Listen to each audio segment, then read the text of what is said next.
晨起做3个最养颜的动作，盘活全身气血，通淤堵，从头畅通到脚。对于中老年人来说，晨起的那段时间是身体比较容易出现问题的时候。如果一睡醒就匆匆起床，身体从休息状态突然进入到活动状态，身体还比较僵硬，容易发生摔倒、磕碰。加上现在正处冬天，寒邪盛行，寒则凝，气血更容易淤堵，加剧供血不足，容易引发心脑血管问题等。这对于中老年人来说是比较危险和常见的。所以早上起床时候不要急着起来，先做3个晨起长寿操，暖身体、通气血、唤醒活力。第一个动作，揉腹，两掌相叠，以肚脐为中心做顺时针按揉，揉36圈，速度要柔缓，用力要均匀，一圈接着一圈逐步扩大，甚至揉遍全腹。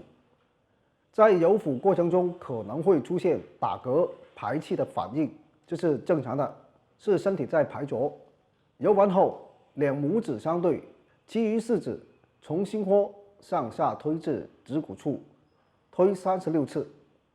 人体的腹部为5脏6腑之工程，阴阳气血之发源。推腹的过程中，胃经、脾经、胆经等经络都可以按摩到，所以经常推腹可以达到疏肝理气、开胃健脾、补肾养心的效果。推完后，小肚子就会感觉热乎乎的，皮肤泛红，这是气血开始汇聚到腹部，开始疏通淤堵的经络。正如唐代名医孙思邈所说：“服以长谋，可去百病。”第二个动作，搓八髎。通过揉腹唤醒身体后，我们可以坐起来搓一搓八髎，激活全身气血。八髎穴不是单独的一个穴位，而是8个穴位的总称，位于腰顶部，左右各4个。我们用双手在八髎穴上快速来回搓揉，搓36次。很快会有一股热流从腰间向全身蔓延。八髎乃盘仓的气血汇聚之处，是调节人一身气血的总开关。而我们身上的很多病痛都跟气血不通有关，特别是在早上的时候，气血不通，气机滞留在体内，可能会出现头晕、目眩、身体乏力、精神萎靡、胸闷气短等。这时要多搓八髎穴，促进全身气血循环。搓完后，如果感受到腰椎处上有一股热流向4肢流去，就证明你的气血正在被疏通了。上手脚冰凉、上热下寒的人更要多搓八髎。另外，很多老年朋友都有腰腿疼痛的问题，乍看问题是来自腿部，其实最首要的就是疏通腰部气血了。当下肢关节肌肉出现疼痛、怕冷，就多搓我们腰部的八髎穴。第3个动作，垫脚跟。我们可以坐在椅子上，双腿稍稍靠拢，垫起脚跟，用力往下跺36下。脚是我们人体的第2心脏，它行气血，连脏腑，通内外。脚跟处刚好是肾脏的反射区，肾为先天之本，被称为人体自在的气血银行。很多中老年朋友喜欢宅在家中，不外出运动，这不但会影响我们感到寒冷，还会影响下肢静脉血液回流，增加血栓的风险。所以在家里闲时或者看电视时，最好跺跺脚，既促进了腿部血液循环，温暖全身，又强化了身体代谢。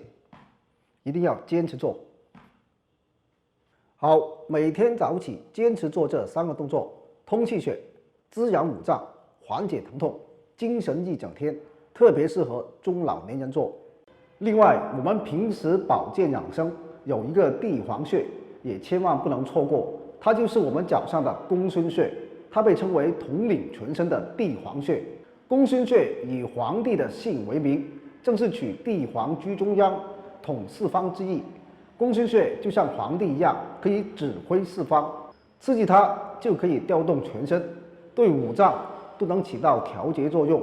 下面我们通过一刮、艾操、3灸彻底激活公孙穴。我们先找到公孙穴，公孙穴在足内侧缘第1指骨基底部的前下方凹陷处，左右脚各有一穴。第一步，刮痧公孙穴。先在穴位处涂点精油，减小刮痧时的阻力。用刮痧板顺着足弓从前脚掌向脚踝方向刮拭。没有刮痧板的，可以用硬币边缘刮，刮3到5分钟。在刮的过程中，有感受到明显的小疙瘩，千万不要用力，要轻轻刮，把它刮散开，直到发热或者出痧就可以停下来了。公孙穴是脾经上的要穴，脾主生血，我们刮痧公孙穴可以源源不断生化气血，益气活血，使原本气血不足的心脏气血充足。心脏不好的，比如平时总是胸闷、气短，晚上很累却还是翻来覆去睡不着，可以刮一刮公孙穴来缓解心脏不适。